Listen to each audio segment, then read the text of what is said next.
Okay. So you can go over this fence, which is very rarely hot. It's not gonna be hot when I leave. It's hot. Yeah, it's not gonna be hot when he leaves, but it's hot if that little white switch on that fence is up. Or if you're short like me, because I am, you go around here. And I'm coming, but I'm short and I can't walk over that fence. So this just sits in here like this. You want to make sure you close behind you.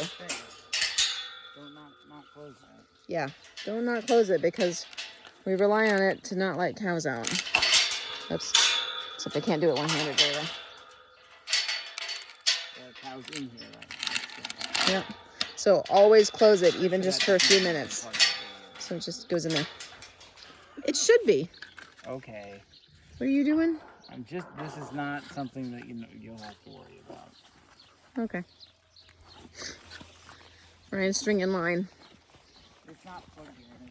It's not hot. I don't want the cows rubbing. Look at that pretty sunset behind you, Marquardt. I don't want the cows rubbing on the pins. Yeah. Oh. He said he doesn't like the cows rubbing on the pens because then they'll destroy the pens. So right. So when the chickens are in with the cows, he has a tendency to string line. So this is not something you need to fuss with. It'll be reset anyway before we go anywhere. He'll reset it for you before we go anywhere. All right. So this pin, reach over here. So this is the little pen. This is the 8-footer. Yeah, this is a little easy pen. This thing has 30 layers in it. Hi, laying hens. It should be done in the morning. We haven't shifted to doing it in the morning yet, so we will before we go. But if you come in on Friday night, or Friday afternoon, go ahead and do it then, because I won't be here Friday. You know, does that make sense? Sure. Yep. So you dump a little extra water out. Yeah, I'll probably have 3 of these in here. Yep, dump a little extra water out. You don't need to have 3 of these in here. This is a roost. They all come out together. Might be shit on it. Probably will be shit on it. All right. That's only a layer hen thing. Over here. I don't know what this is. You want muck boots. You can't just drag this pin. You'll injure the birds. Oh. Because you'll catch their feet. Okay. And then the last thing you want to do is fuck up a layer's feet. You want to get the pin sitting on the board so it'll float off the ground a little bit. Okay.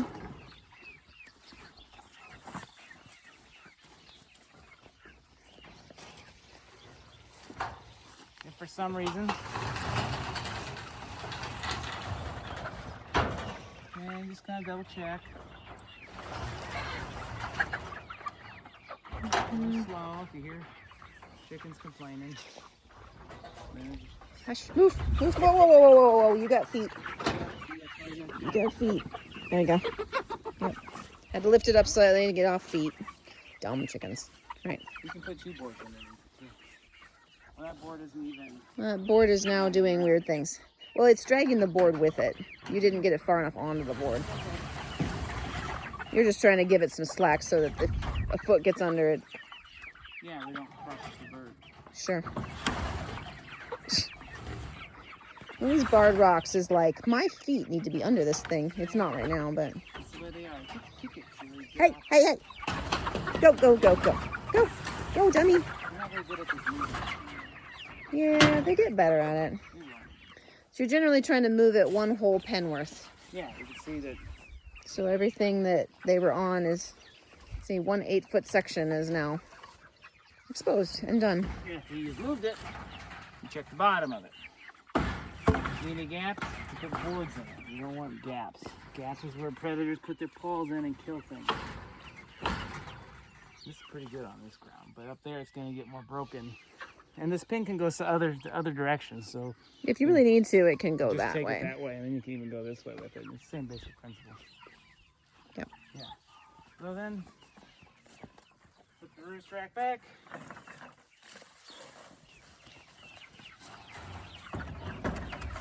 Don't crush anything. Usually I try to have it behind this because if it does rain, sometimes this bleeds. So I don't want them, if they're roosting on it at night, getting rained on.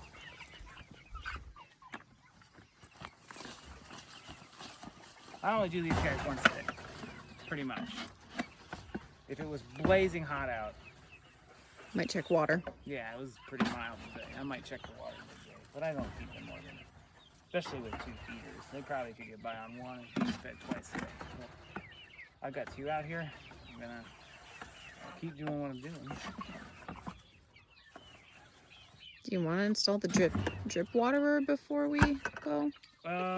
We could. Do we It have makes one? the whole thing heavier to move. Is Oh. why I'm hesitant to do so. Sure.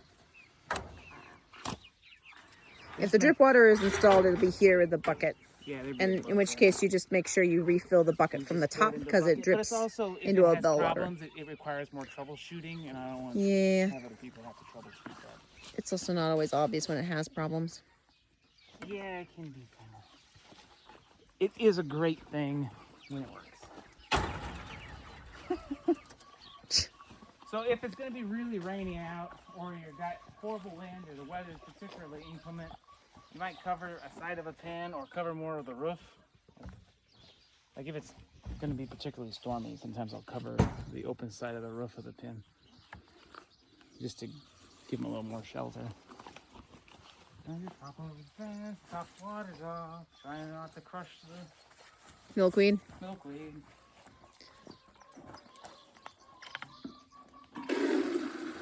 These don't have handles, so you gotta hold them, but they're only a gallon.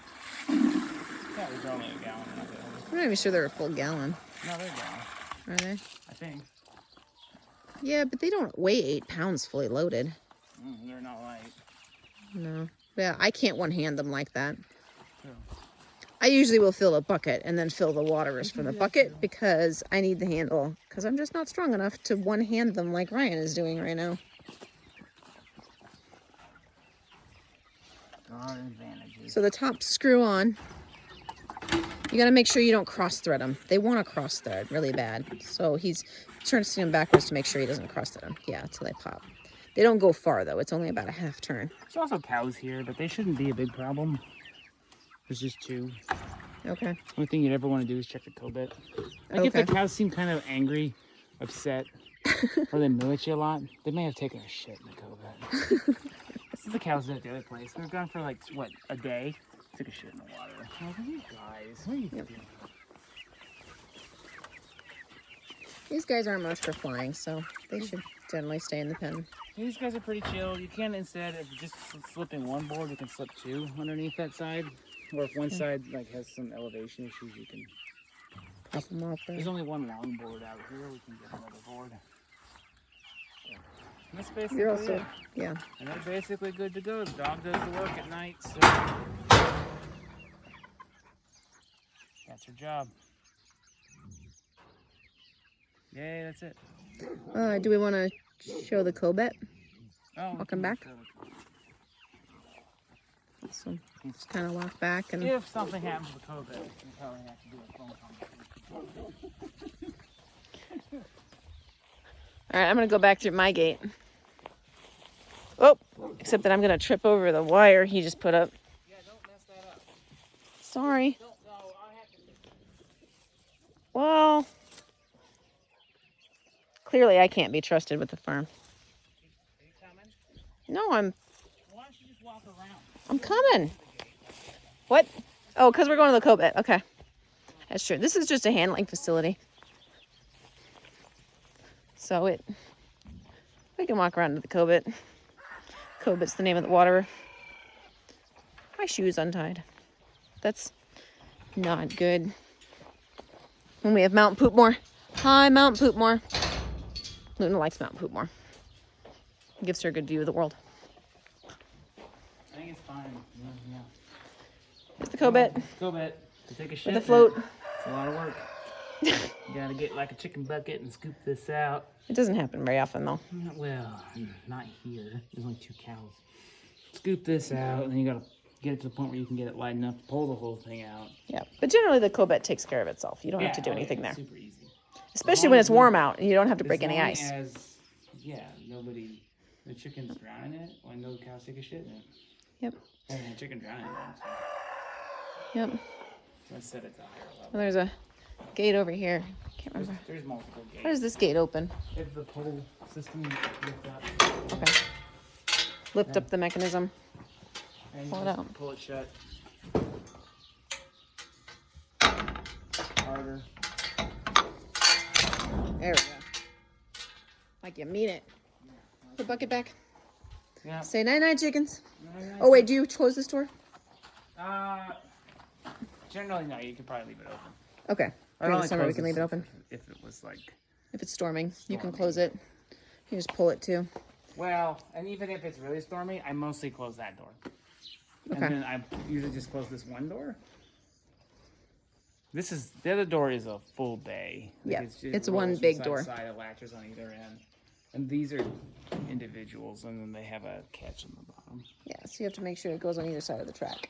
Well, yeah, you don't want It's to reasonably intuitive. get it in the track. And then it's got these latches. They both have latches.